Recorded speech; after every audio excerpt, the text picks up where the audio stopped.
La conférence s'appelle Ucoin, logiciel de création de monnaie libre. Mais en fait, pendant toute ma conférence, je vais vous définir tous ces termes, parce que j'aurais même dû mettre logiciel de création de crypto-monnaie libre. Mais il faut définir tout ça. Qu'est-ce que c'est qu'une monnaie libre? Qu'est-ce que c'est qu'une crypto-monnaie? Qu'est-ce que c'est qu'un logiciel? Non, peut-être pas. Donc voilà, on verra en fait Ucoin en toute fin. Alors en fait, pour définir tout ça, on va démarrer par la monnaie. Parce que c'est pas évident en fait de définir la monnaie. Et tout le monde se penche pas dessus et on sait pas très bien à quoi ça correspond. La monnaie, elle a une longue histoire, hein. On sait que le principe de la dette a 5000 ans, la monnaie c'est à peu près pareil. Donc elle a une longue histoire, et pour la définir, j'ai trouvé cette définition d'Aristote que j'aime beaucoup. Pourquoi? Parce qu'elle contient les termes clés, que j'estime clés moi pour définir une monnaie. Alors je vais la lire, c'est Aristote qui parle. C'est pourquoi on a recours à la monnaie, qui est pour ainsi dire un intermédiaire. Elle mesure, terme très important, elle mesure tout, la valeur supérieure d'un objet et la valeur inférieure d'un autre. Par exemple, combien il faut de chaussures pour équivaloir à une maison, ou à l'alimentation d'une personne, faute de quoi il n'y aura ni échange, ni communauté de rapport. Les mots importants qu'il faut retenir ici, c'est que la monnaie permet de mesurer des valeurs, et la mesure d'une valeur permet de faire des échanges, et les échanges créent la communauté, soudent la communauté. Donc ça, c'est très important, je pense, et c'est une première définition de la monnaie. Donc voilà le problème que la monnaie permet de résoudre. On appelle ça le problème des trois producteurs. Imaginez une économie où il y a uniquement 3 personnes. Uniquement. Ces 3 personnes produisent 3 valeurs. Uniquement 3 valeurs. Donc dans l'économie, on a 3 personnes qui produisent 3 valeurs. Ces personnes voudraient échanger. C'est-à-dire que... alors je me souviens plus du sens de mes flèches, mais enfin bon... Alice voudrait un mouton, Bob voudrait une vache, et Chris voudrait un cochon. Seulement, il y a un problème, c'est que l'autre producteur, lui, ne veut pas de la production inverse. C'est-à-dire qu'ils ne veulent pas s'échanger une vache contre un mouton, ils estiment que ça n'a pas la même valeur. Et donc, ils sont bloqués. On arrive à une situation de blocage. Donc, pour débloquer tout ça, on va introduire un outil de mesure, qui va nous servir à la fois pour mesurer la valeur d'un mouton, la valeur d'une vache, la valeur d'un cochon, et également servir de substitut à cette valeur. Si je prends par exemple, si je crée des unités, je crée 3000 unités, je dis, avec ces 3000 unités, je me dis, bon, les 3 producteurs se disent, avec ces 3000 unités, on va pouvoir mesurer nos valeurs. Ça devrait être suffisant, en termes de nombre d'unités, pour mesurer ces valeurs. Mais comme je sais que ces chiffres, parce que ce sont purement des chiffres, une fois qu'ils auront mesuré une valeur, vont prendre cette valeur et pourront se substituer à cette valeur, au départ, je dois les répartir équitablement, puisque c'est de la valeur. Et donc il ne faudrait pas que quelqu'un soit lésé ou privilégié en termes de valeur, d'échange de valeur. Donc on va se répartir 1000 chacun, 1000 unités chacun, dans l'espace, pour pouvoir mesurer nos valeurs et échanger des valeurs. Seulement, il ne faut pas oublier une chose, c'est que ça, c'est une économie à un instant T. Seulement, le temps, c'est quelque chose qui passe. L'espèce humaine a un cycle de vie, une espérance de vie de 80 ans. Et les générations succèdent. Donc, au cours du temps, les hommes se renouvellent constamment. Ce qui fait qu'au bout de 80 ans, si on retrouve notre économie, on n'a plus Alice, on n'a plus Bob, on n'a plus Chris. Ils sont partis. Ils ont quitté ce monde, et on a de nouveaux producteurs de valeur, et des nouvelles valeurs. C'est plus les mêmes valeurs. L'économie a évolué, les anciennes valeurs ont fait place à de nouvelles valeurs, mais on a toujours notre monnaie pour mesurer nos valeurs. Seulement, ce qui serait bien, c'est que, comme les unités de cette unité de mesure, la valeur d'une unité dépend de la valeur de la somme globale des unités en circulation, d'accord ? Une unité, c'est 1/3 de la somme totale, si j'ai 3000 unités. Si j'en avais que 3, une unité vaudrait 1/3, donc beaucoup plus. Plus j'ai d'unités, moins elles valent. Et si je veux pouvoir mesurer correctement mes valeurs, il ne faut pas que ma masse d'unités varie. Parce que c'est comme si le mètre étalon à Sèvres grandissait ou se réduisait. J'étais incapable de mesurer des distances. Si l'étalon de mesure, la valeur de chaque unité de mesure fluctue, je suis incapable de mesurer quoi que ce soit. Je n'arrive pas à me mettre d'accord avec les autres.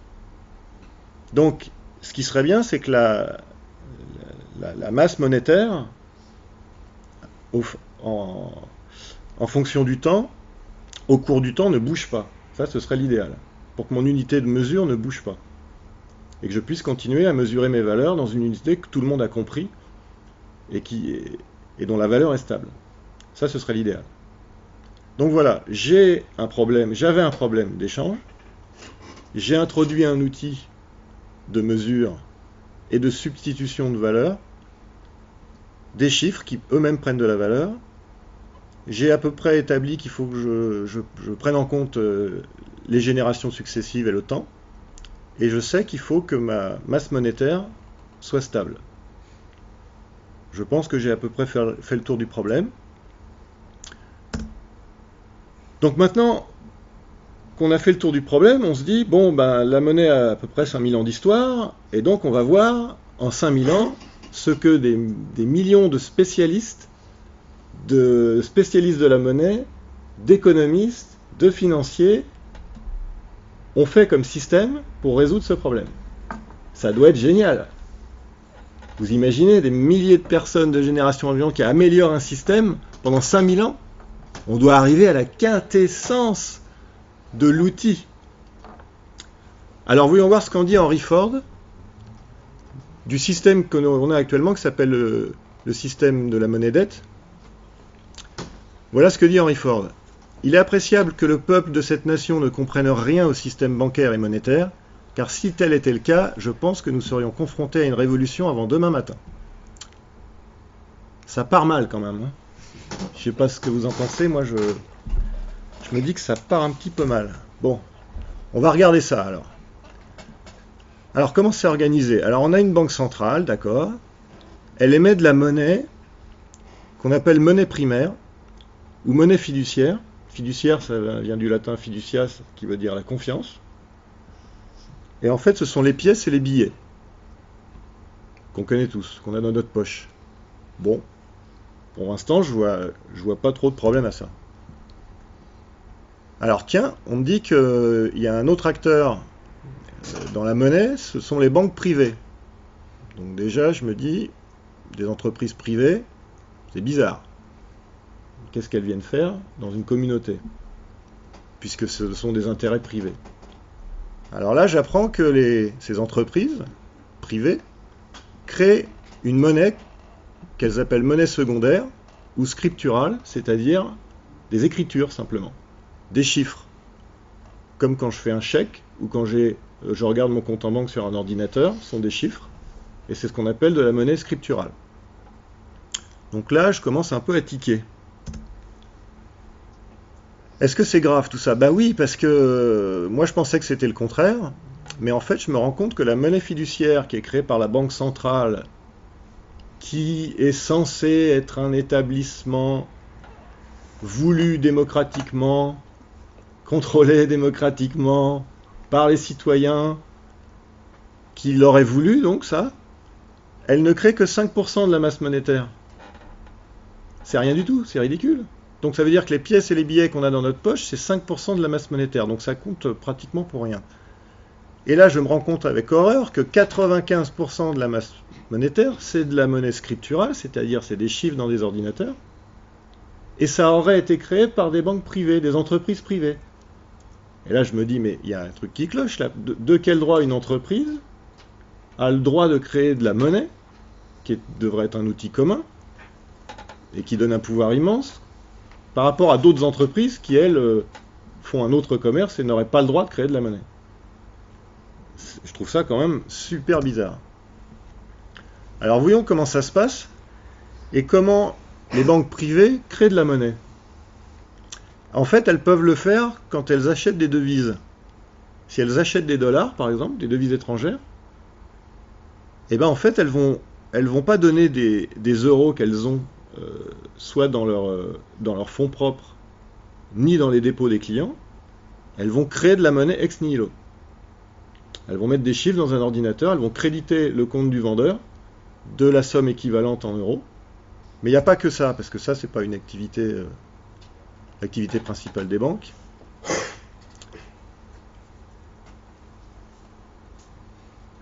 La banque crée également de la monnaie à partir de rien, simplement en créditant le compte du destinataire, donc ex nihilo, quand elle fait des crédits aux particuliers ou aux entreprises.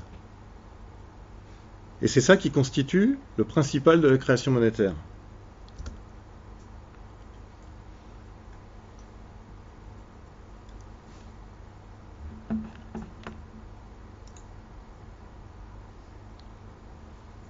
Alors comment ça se passe quand les gens remboursent?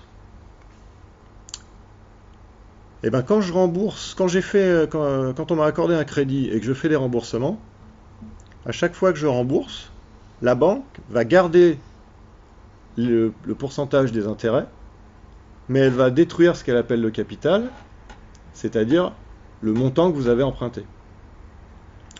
L'argent est purement et simplement détruit. Donc ça, c'est psychologiquement, une fois qu'on a découvert ça, c'est assez dur à digérer, surtout si on a fait un prêt immobilier, très lourd, 5% sur 20 ans, j'ai emprunté 100 000 euros, je dois 200 000 plus les intérêts, non, alors je dois 200 000, donc 100 000 d'intérêts, 5% sur 20 ans, ça fait le double. Je vais sacrifier, je sais pas, les études des enfants, machin, tout ça pour payer la maison. Je vais faire des sacrifices. Et quand je vais arriver tout fier, en sueur, tout content, chez le banquier, pour lui dire « Tenez, je rembourse ma dette, moi, monsieur. Je suis quelqu'un de bien. » Oui, mais ça, vous le jetez à la poubelle, là, qui est là. Moi, je garde que ça. Ça énerve, ça peut énerver. On comprend que ça peut énerver. Bon. Mais qu'est-ce que ça fait d'autre ? Eh bien, ça, c'est la masse monétaire en euros, l'évolution de la masse monétaire en euros, qui augmente ou se stabilise en fonction des crédits qui sont faits. Des crédits qui créent de la monnaie et qui donc injectent de la monnaie dans l'économie. Et donc, si on revient sur notre problème de départ qu'on voulait résoudre, et où on s'était dit que la masse monétaire, ce serait bien qu'elle reste stable au cours du temps, eh bien là, on voit que ce n'est pas le cas. Parce qu'il n'y a absolument personne pour organiser ça. Certains disent oui, la Banque centrale fait ceci, fait cela. Enfin, moi, ce que je vois, c'est que ça a doublé en 10 ans, qu'ensuite ça se tasse, qu'ensuite ça repart. Mon unité de mesure est faussée. Mon unité de mesure, euro, elle a doublé en 10 ans. Ça fausse complètement les calculs. Ça veut dire que mon unité de mesure, elle vaut 2 fois moins au bout de 10 ans. Donc, si on s'en tient au problème que je devais résoudre au départ, ça marche pas, ça. Mon unité de mesure fluctue. Donc il y a un problème dans le système. Donc ce que je constate, c'est qu'après 5000 ans de mise en place, de raffinement d'un système, on a un système qui crée de la monnaie uniquement pour le profit. C'est pas de la monnaie qui serait créée pour résoudre le problème de départ et avoir un outil commun. C'est clairement pas ça. Les banquiers vont émettre des crédits et créer de la monnaie en fonction de leur intérêt. Donc là, on n'est pas du tout dans un outil commun. On a de l'inflation parce que si on rajoute de la monnaie, cette monnaie se dévalue. là où l'argent est déversé, les prix vont augmenter. On a des bulles immobilières, donc on a ce qu'on appelle de l'inflation. Et puis quand tout ça s'effondre et qu'il n'y a plus de monnaie, on a de la déflation. On a une inégalité dans la répartition, parce que comme dit le proverbe, on prête qu'aux riches, ben les banques, si vous venez les voir, vous avez 20 ans, vous avez un petit projet pour sauver le monde et vous demandez 20 000 euros, vous allez vous faire jeter. Parce qu'il y a un risque, et qu'ils ne veulent pas prendre de risque, les banquiers. Par contre, si vous arrivez en disant, moi je construis des voitures, j'ai besoin de 4 milliards pour sortir mon nouveau concept modèle, il n'y a pas de problème. Vous aurez vos crédits. Puisque vous avez déjà une fortune derrière qui peut rembourser. Et tout ce système-là, il a fallu gratter pour aller voir comment il était organisé.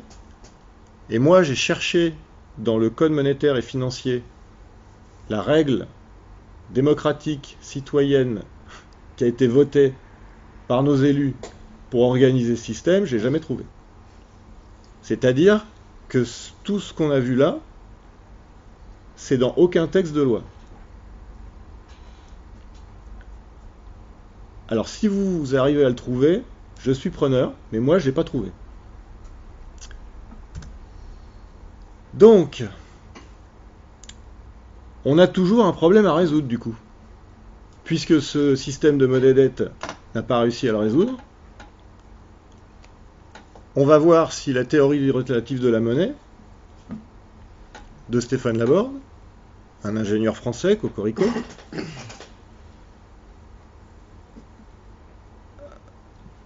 pourrait le résoudre mieux. Dans le texte de la théorie relative de la monnaie, il y a une phrase qui m'intéresse tout particulièrement, qui dit « Aucun individu ne doit être privilégié quant au jugement et la mesure de toute valeur ». La théorie relative de la monnaie a bien compris et met en évidence que l'homme, c'est pas l'homme à un instant T, c'est une génération d'hommes qui se succèdent les uns les autres au cours du temps. C'est un flux. Et quoi de mieux pour accompagner un flux qu'un autre flux? Donc, alors attention, on va faire un peu de maths là. Il va y avoir des formules, accrochez-vous, vous êtes assis. Il n'y en a pas beaucoup des formules, il y en a 3. Vous pouvez fermer les yeux pour les personnes sensibles. La TRM, avec un système de formules mathématiques, fait une démonstration qu'il est possible de résoudre le problème qu'on a vu au départ, mais il faut prendre en compte le temps et l'espérance de vie humaine. Et la TRM va utiliser un système de dividende universel, donc elle va faire croître la masse monétaire, mais pas n'importe comment, en se basant sur l'espérance de vie. Alors voilà la petite formule qui va donner C. C, c'est la croissance de la masse monétaire par an. On arrive au chiffre de 9,22%, mais on verra plus loin dans les graphiques qu'on peut arrondir à 10%, ça pose pas de problème. Donc si on augmente la masse monétaire de 10% par an, cette création monétaire, on va la répartir entre individus, parce qu'on a vu que la monnaie, c'était pas seulement une unité de mesure, c'était aussi de la valeur, et donc il faut que chacun en ait la même part de valeur pour pouvoir échanger équitablement. Donc on va calculer la somme que va pouvoir créer chaque individu, et on la calcule comme ça, on divise la masse monétaire par le nombre d'individus, on multiplie par 10%, ça nous donne la somme créée par chaque individu. Bonjour tout le monde, excusez-moi. Alors si on fait ça avec nos unités de base et qu'on regarde ce qui se passe au cours du temps sur 80 ans, en unités, si je regarde la moyenne, la moyenne de la masse monétaire, elle ne fait qu'augmenter. Donc si je divise la masse monétaire par le nombre d'individus, que je regarde la part de monnaie, ça ne fait qu'augmenter. Et si je prends un compte individuel, le compte d'Alice, c'est pareil, ça ne fait qu'augmenter. Donc là, les esprits chagrins vont nous dire, oui mais là, Vous voulez contrer l'inflation, il y a de l'inflation. Vos unités monétaires, là, elles vont être dévaluées, plus le temps va passer, puisque votre masse monétaire augmente sans fin. Donc vous avez toujours un problème. Oui. Alors qu'est-ce qu'on va faire? Un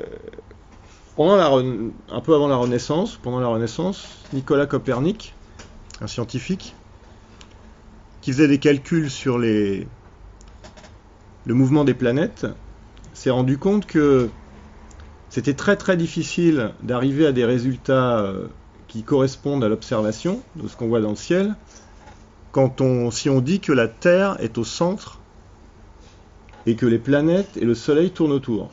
Ça, il y a quelque chose qui ne colle pas.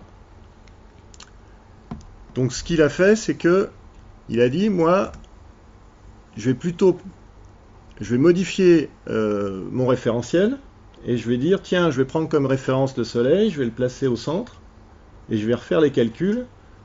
Et il s'est rendu compte que ça marchait beaucoup mieux. Les calculs étaient beaucoup plus simples et collaient beaucoup mieux à ce qui était observé dans le ciel. Il faut savoir pour l'anecdote que Nicolas Copernic ne s'intéressait pas qu'aux planètes, s'intéressait à plein de choses, qu'il a écrit un traité sur la monnaie à la demande d'un souverain. Je crois que c'était le souverain de Prusse, dont l'économie s'effondrait. Et donc il lui a demandé des conseils, et Nicolas Copernic a écrit un traité sur la monnaie qui est assez intéressant. Il est sur internet, en latin et en français. Donc je vous invite à le lire en latin. Ce sera plus précis. Il est très court, hein, ça fait une page internet, hein, c'est très court. Et c'est assez intéressant, il y a des remarques à l'intérieur qui sont tout à fait pertinentes, notamment le fait que la masse monétaire doit, dans l'idéal, être figée pour pouvoir faire des mesures. Cette phrase, elle est dans le traité de Copernic, dans le traité de la monnaie. Et ça, c'est très intéressant. Derrière, nous avons Galilée qui a repris les travaux de Copernic, qui a introduit donc, qui a vraiment formalisé la notion de référentiel, et qui a introduit aussi la notion de relativité. Donc ça, c'est important pour ce qu'on va voir juste après. Donc quand on travaille en quantitatif avec nos unités brutes, on voit qu'on a encore le problème de l'inflation. Donc ce qu'on va faire, c'est qu'on va faire comme Copernic, puisque ça ne nous satisfait pas, on va changer de référentiel. On va passer dans un référentiel qu'on va appeler relatif. C'est-à-dire que on va plutôt que de compter en unités, on va compter en dividende universel. Et pour faire ça, c'est simple, pour avoir nos chiffres en relatif, on va diviser nos chiffres en quantitatif par le montant du dividende universel. Et là, on va avoir nos chiffres en relatif. Qu'est-ce qui se passe quand on fait ça? Si on compte tout en dividende universel. Je reprends le compte monétaire d'Alice et je reprends la moyenne. Ce qu'on constate, c'est que la moyenne, c'est-à-dire si je divise la masse monétaire par le nombre de dividendes universels, comme le dividende universel c'est 10% de la masse monétaire, je trouve 10. Jusqu'ici c'est simple. Mais ce qui est étonnant, c'est que sur 80 ans, la masse monétaire ne bouge pas, elle est stable en faisant ça, dans ce référentiel. Et là, j'ai résolu mon problème d'inflation et de déflation. Et ma masse monétaire est stable, donc mon unité de mesure est stable. Si je regarde le compte d'Alice, Alice va gagner 1 DU, 2 DU, 3 DU, 1 DU chaque année. Et on observe quoi? On observe que, arrivé à la demi-espérance de vie, arrivé à 40 ans, Alice aura atteint la moyenne. Et ça, c'est très intéressant, ça équilibre la répartition des unités dans le temps. Ça l'équilibre à la moyenne de l'espérance de vie. Et ça, c'est plutôt intéressant. Une autre caractéristique très intéressante de ce référentiel, c'est que, imaginons que je sois un chanteur célèbre. Je fais un concert au Stade de France, il y a 50 000 personnes, donc il y a 50 000 personnes qui vont m'apporter leur monnaie. D'accord?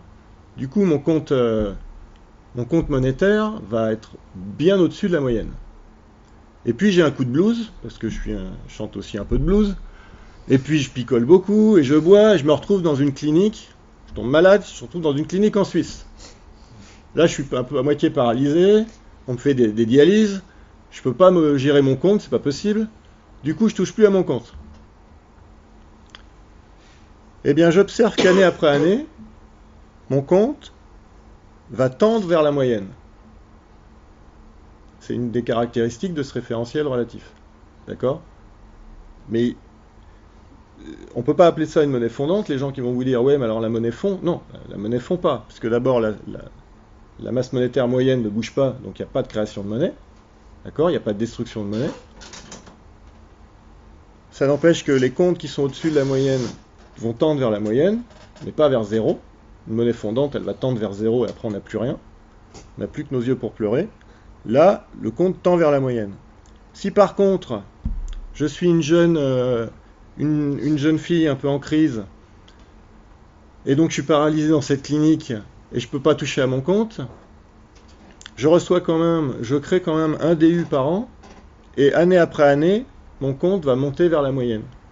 Et en plus, je rencontre un chanteur célèbre, le courant passe, on est heureux, et nous partons gaiement, main dans la main, sur un soleil couchant, faire plein d'enfants avec nos DU. Je comprends pas, ils sont paralysés. Non, ils sont paralysés, ils sont dans un lit. Voilà. Ils repartent 15 ans plus tard. Ouais. Alors le dividende universel, bon parce que là c'est tombé comme un cheveu sur la soupe, le dividende universel, c'est pas toujours évident à comprendre pour les gens qui s'intéressent pas à la monnaie ou au revenu de base. Qu'est-ce qu'on a vu que ça apportait? Ça apportait quand on compte en dividende universel, ça apporte une unité de mesure stable. Ça on l'a vu. J'exprime mes prix en DU. Parce que si j'exprimais mes prix en unités, vous avez vu, les unités augmentent sans cesse, ça veut dire que tous les ans, il faudrait que j'augmente mes prix de 10%. C'est pas vraiment pratique. Donc je vais exprimer les prix en DU. Je gagne un DU par mois. Et tout le monde crée un DU par mois.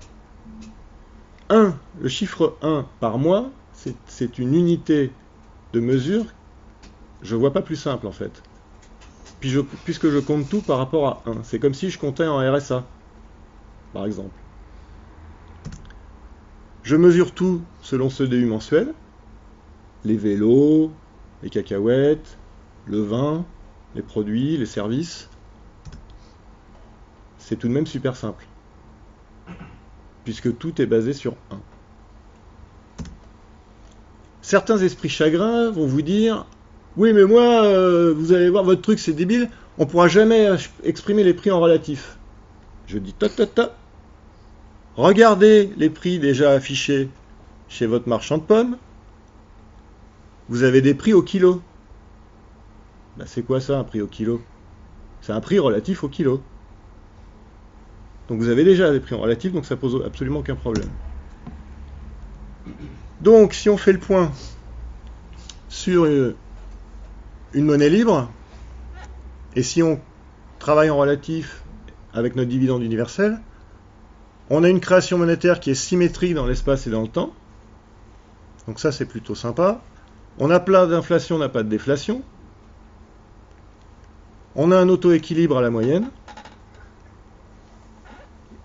et le système qui explique tout ça, c'est-à-dire l'ouvrage qui explique tout ça, la théorie relative de la monnaie, est en licence libre, sur Internet, vous pouvez l'étudier, vous pouvez travailler dessus, vous pouvez l'étendre, vous pouvez la réfuter, si vous voulez. En tout cas, le système est transparent. C'est ça qui est important, contrairement à la monnaie dette, où j'ai eu beaucoup de mal pour avoir les informations, et je pense que si vous creusez un peu de votre côté, vous verrez que c'est très dur d'en avoir aussi. Est-ce que c'est possible de faire une monnaie libre? Eh bien, je réponds oui, c'est déjà le cas. Il y a un logiciel qui existe, il s'appelle Ucoin. C'est un logiciel libre, donc on reste dans un système de transparence. On va utiliser des systèmes de chiffrement, des systèmes de cryptographie pour la sécurité, donc c'est pour ça qu'on appelle ça une crypto-monnaie. La technologie derrière s'inspire d'un autre logiciel qui est apparu avant, qui s'appelle le Bitcoin, mais qui n'est pas une monnaie libre. C'est inspiré évidemment par la théorie relative de la monnaie, et donc je l'ai dit, c'est un logiciel libre. Comment ça fonctionne? En général, quand on fait un système, une application sur Internet, on met ça sur un gros serveur pour accueillir beaucoup de monde, et tous les gens chez eux avec leur portable vont aller se connecter sur ce serveur central. Le problème, c'est qu'il y a un risque, c'est que si ce serveur tombe, on perd tout, on n'a plus rien. Donc Ucoin, il ne fonctionne pas comme ça. Lui, il fonctionne ce qu'on appelle en réseau décentralisé, ou réseau pair à pair, ou peer-to-peer, ou P2P, selon les termes que vous avez certainement entendus. C'est dans l'air du temps, c'est comme le BitTorrent, c'est en peer-to-peer. Ce qui fait qu'en fait, on va installer plein de petits serveurs qui vont dialoguer entre eux, qui vont se partager les mêmes informations, ce qui fait que si un serveur tombe, les autres vont prendre le relais, automatiquement. Donc on a un système très résilient aux pannes ou aux attaques. Pour stocker toutes les transactions et tout ce qui se passe dans la monnaie, on va utiliser la technologie du Bitcoin, c'est-à-dire la blockchain. La blockchain, c'est un grand livre de compte public dans lequel on va mettre les transactions dans des blocs. On va écrire ces blocs. Chaque bloc fait référence au précédent avec un système de signature cryptée, ce qui fait qu'on ne peut pas essayer de tricher et de modifier un bloc, c'est impossible, puisque chaque bloc fait référence à l'autre. Vous avez la petite clé, là, les petits caractères, les chiffres et les lettres. En fait, c'est comme une photo, comme une empreinte digitale du contenu du bloc précédent. Si jamais on modifie un bloc, l'empreinte ne correspond plus, le logiciel voit que les deux blocs, que la référence au bloc précédent ne correspond plus, il va signaler un problème et il va dire là il y a une triche, là il y a un problème. Donc la chaîne est, on va dire, insécable, on ne peut pas y avoir de rupture. Donc le système se sécurise comme ça. Donc on a vu qu'on a un réseau décentralisé, il est à droite, on a des serveurs qui vont calculer toute la mécanique nécessaire à la monnaie. Et à gauche, ce sont les téléphones, les tablettes, les ordinateurs portables, les ordinateurs de bureau, qui vont aller se connecter sur les serveurs. Mais ils ne vont pas se connecter avec le même logiciel. Ça va être un autre logiciel, qu'on va appeler un logiciel client. Pour Ucoin, on a un logiciel client qui s'appelle Qtcoin. On a aussi un logiciel client qui s'appelle Ucoin Apps, qui marche sur Android. Et ces logiciels, comment ils font pour aller dialoguer avec les serveurs? Ils utilisent ce qu'on appelle une API, c'est-à-dire c'est un espèce de langage qui va permettre de communiquer avec les serveurs. Et tout ça, c'est défini très précisément dans un protocole, le protocole de Ucoin, parce que Ucoin, c'est pas simplement un logiciel, c'est aussi un protocole. Et l'auteur de Ucoin, en ayant fait ce travail, permet à d'autres personnes non seulement d'écrire le client qu'ils veulent dans le langage qu'ils veulent, mais aussi à d'autres personnes d'écrire d'autres serveurs dans le langage qu'ils veulent. Lui, dans le protocole, il y a toute la mécanique pour faire tourner ce système de création de monnaie. Et on peut ensuite créer soi-même ses propres serveurs dans son propre langage ou ses propres clients. Et c'est ça qui est très intéressant, le système est très ouvert. Il vous fait une proposition technique. Si elle vous convient, vous pouvez développer par-dessus. Voilà un petit exemple de petit client web léger qui permet de faire des statistiques sur une monnaie qui a été créée. Alors là, c'est une monnaie de test qu'on appelle le MetaBruzouf. On peut voir qu'il y a 19 membres dans la communauté monétaire, qu'il y a 190 dividendes universels dans la masse monétaire.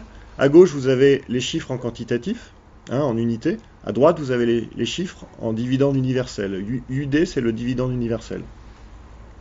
Vous avez également alors je ne sais pas si on voit la formule. Oui, c'est le taux de croissance, donc c'est 10% par an qui apparaît là. Oui, pardon, c'est par jour là, sur cette monnaie de test, c'est par jour. Alors en bas, on voit quelque chose de très intéressant. Vous avez la masse monétaire en dividende universel et on voit bien que c'est stable à 10, comme je vous ai montré tout à l'heure.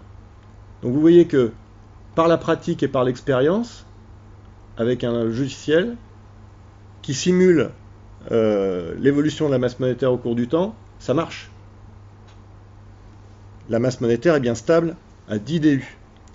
Malgré les fluctuations du nombre de membres dans la communauté, certains sont partis, d'autres sont arrivés, et donc comme des générations qui se succèdent en fait. Et on voit que malgré la succession des générations, des entrants et des sortants, la masse monétaire n'a pas bougé. On va voir quelques écrans rapidement de Qtcoin, qui est le client Linux et Windows qui permet de gérer son portefeuille. Alors, un avertissement, c'est la version actuelle qu'on peut utiliser. Une prochaine version va arriver avec une interface beaucoup plus simple. 3, 2, 1, top, n'ayez pas peur. Ça va se simplifier. Bon, voilà. Les développeurs qui aiment avoir beaucoup d'informations sous la main ont mis beaucoup d'informations. Bon, du coup, on a beaucoup d'informations, mais on est un peu perdu. Bon, au milieu, on a notre solde, qu'on peut compter en DU, mais vous voyez en bas à droite, il y a un petit sélecteur. Si on voulait compter en unités, on pourrait. C'est simplement un changement de référentiel, une transformation mathématique.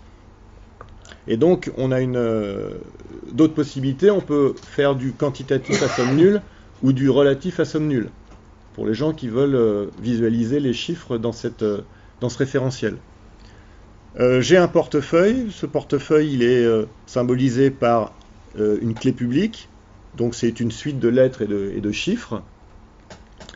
Et puis également une notion qui est importante, qu'on n'a pas dans le Bitcoin, qui est une notion de communauté. Alors là, je passe rapidement. Là, vous avez la liste des transactions, hein, comme sur un compte bancaire. Vous pouvez analyser l'historique de vos transactions. Les afficher en DU ou en quantitatif à somme nulle, enfin dans le référentiel que vous voulez. Et ça, voilà, il faut que je m'attarde un peu là-dessus. Ça, c'est ce qu'on appelle la toile de confiance. Parce que dans un système où chaque individu est créateur de la monnaie, on doit identifier les individus. Pour faire ça, on va faire confiance aux membres de la communauté. C'est-à-dire que tout nouvel entrant devra demander à entrer dans la communauté, devra faire une demande d'adhésion, et les autres membres devront le certifier.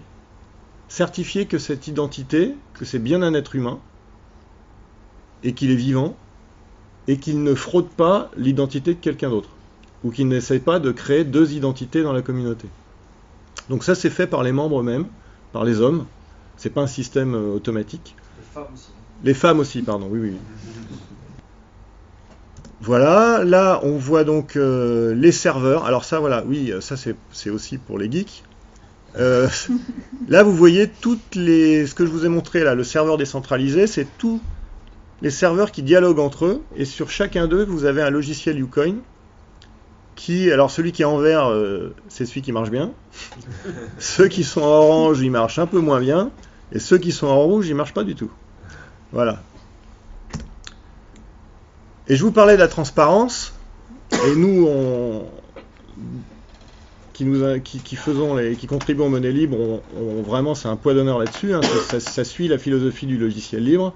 C'est-à-dire que le code doit être accessible. Donc, ces logiciels sont tous en licence libre, et vous avez l'information complète sur la monnaie. L'information actuelle, vous avez donc la masse monétaire, le nombre de membres, mais vous avez également la formule de calcul du dividende universel, vous avez le taux de croissance de la masse monétaire, sur quelle période, vous avez tout, et vous avez d'autres informations qu'on ne voit pas là, sur la toile de confiance, et les règles d'acceptation dans la toile de confiance, combien il faut de certification, minimum, maximum. Tout est transparent et tout est affiché. C'est-à-dire que si vous faites une demande d'adhésion à une monnaie libre, vous le faites en votre âme et conscience, en ayant toutes les informations nécessaires. Le système n'est pas opaque. Vous ne pourrez pas après dire « Oui, mais moi je ne suis pas content que l'augmentation 10%, je voudrais que ce soit 15%. » Oui, mais une fois que la monnaie est créée, que la blockchain est créée, les paramètres ne bougent plus. Donc s'ils ne vous plaisent pas, vous allez dans une autre monnaie qui a d'autres paramètres qui vous conviennent mieux, et vous adhérez à cette autre monnaie. Mais en tout cas, toutes les informations sont disponibles et vous pouvez choisir en ayant l'information. Un petit aperçu des applications Android qui sont en préparation. Vous voyez donc que ça marche déjà, on a déjà des interfaces, on recueille déjà des informations des serveurs. Là, on a une liste de comptes avec des sommes à côté. Et ben c'est presque fini. Si vous voulez plus d'informations sur la théorie relative de la monnaie, vous pouvez aller la lire sur Internet directement. Elle est accessible en ligne sur trm.creationmonétaire.info. Si vous avez envie de jouer avec les graphiques, voir comment ça monte, comment ça descend en relatif, en quantitatif, vous pouvez aller sur la TRM en couleur. Si vous n'avez pas bien saisi la TRM, qui a une grosse partie mathématique, vous pouvez aller sur la TRM pour les enfants, qui n'est pas que pour les enfants.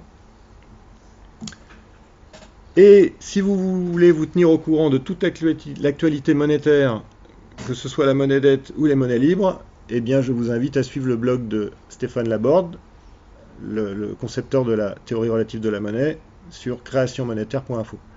Si vous voulez des infos sur Ucoin ou si vous voulez contribuer à Ucoin, je vous invite à aller sur le forum forum.ucoin.io.